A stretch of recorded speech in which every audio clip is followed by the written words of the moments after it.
एक तरफ वो इंसान जिसने इतिहास को जिंदा करने का दावा किया, दूसरी तरफ वही जिसने देश की न्याय व्यवस्था को हिला दिया। नाम शेर सिंह राणा। कौन थे शेर सिंह राणा? अपराधी या देशभक्त? आइए जानते हैं। 25 जुलाई 2001, दिल्ली की एक दोपहर जिसने भारतीय राजनीति को हिला दिया।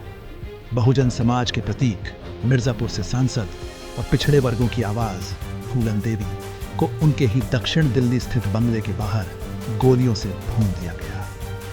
3 नकाबपोश हमलावरों ने हमला किया और उनमें से एक नाम हर जगह गूंजा, शेर सिंह राणा। शेर सिंह राणा ने खुद प्रेस कॉन्फ्रेंस कर इस मर्डर की जिम्मेदारी ली। उन्होंने कहा, ये कोई साधारण हत्या नहीं, बल्कि 1981 बेहमई नरसंहार का बदला है, जिसमें 20 ठाकुर पुरुषों की हत्या फूलन देवी ने अपने अपहरण और अत्याचार का बदला लेने के लिए की थी। इस घटना ने फिर एक बार भारत में जातीय संघर्ष की पुरानी जमीन को झकझोर दिया। न्याय, बदला और सामाजिक असमानता के बीच संघर्ष जारी था। हत्या के 2 दिन बाद ही शेर सिंह राणा ने आत्मसमर्पण किया। उन्हें दिल्ली की तिहाड़ जेल में ऊंचे सुरक्षा वर्ग में रखा गया। लेकिन कहानी यहीं खत्म नहीं हुई। 17 फरवरी 2004, तिहाड़ जेल से एक ऐसा भागना जिसने पूरे देश को दंग कर दिया। राणा एक सहयोगी के साथ सीधा जेल से भाग गया। सहयोगी पहले उनके वकील के रूप में जेल में आता था और उस दिन उसने जेल गार्ड का भेष बना लिया। राणा कोर्ट सुनवाई के बहाने उसके साथ निकले। बाहर इंतजार कर रहे ऑटो रिक्शा में बैठे और कश्मीरी गेट बस अड्डे की तरफ निकल गए। इतनी सहजता से हुआ ये सब कि सुरक्षाकर्मी कई घंटे तक समझ ही नहीं पाए कि शेर सिंह राणा जा चुके हैं।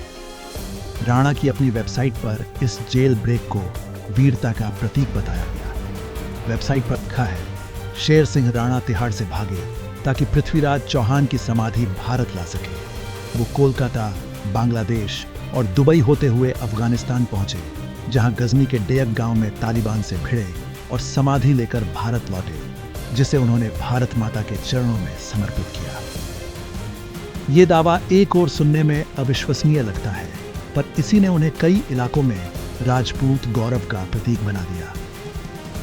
लंबी सुनवाई के बाद 2014 में दिल्ली की अदालत ने उन्हें फूलन देवी की हत्या के मामले में आजीवन कारावास की सजा सुनाई। बाकी 10 आरोपियों को सबूतों के अभाव में बरी कर दिया गया। 2016 में शेर सिंह राणा ने दिल्ली हाई कोर्ट में इस सजा के खिलाफ अपील दायर की और उन्हें जमानत मिल गई। जेल से बाहर आने के बाद राणा ने राजनीति में सक्रिय रूप से कदम रखा।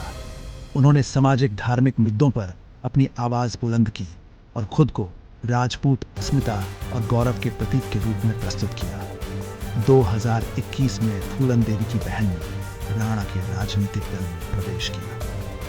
उल्लेखनीय दिन यह है कि फूलन देवी की हत्या के समय वे प्रमुख गवाह थी आई। उनके बयान में समय के साथ परिवर्तन और पुनर्विचार देखे गए हैं। 2007 में ट्रायल के दौरान उन्होंने अपने कथन में बदलाव किया और राणा के पक्ष में खड़े होने की बात कही, जिससे मामले पर नया दृष्टिकोण उभरा। आज भी उनके समर्थक उन्हें वीर शेर के रूप में देखते हैं, जबकि आलोचक कहते हैं यह व्यक्ति कानून और सत्ता दोनों को चुनौती देने का प्रतीक बन चुका है। शेर सिंह राणा एक ऐसा नाम जो न केवल अपराध और सजा की कहानी कहता है, बल्कि सामाजिक अन्याय, जातीय राजनीति और वीरता की परिभाषाओं से जुड़े सवाल भी उठाता है। कोई उन्हें हीरो मानता है, कोई हत्यारा, लेकिन इस बात से इनकार नहीं किया जा सकता कि शेर सिंह राणा इतिहास के पन्नों में अपनी एक अलग जगह बना चुके हैं।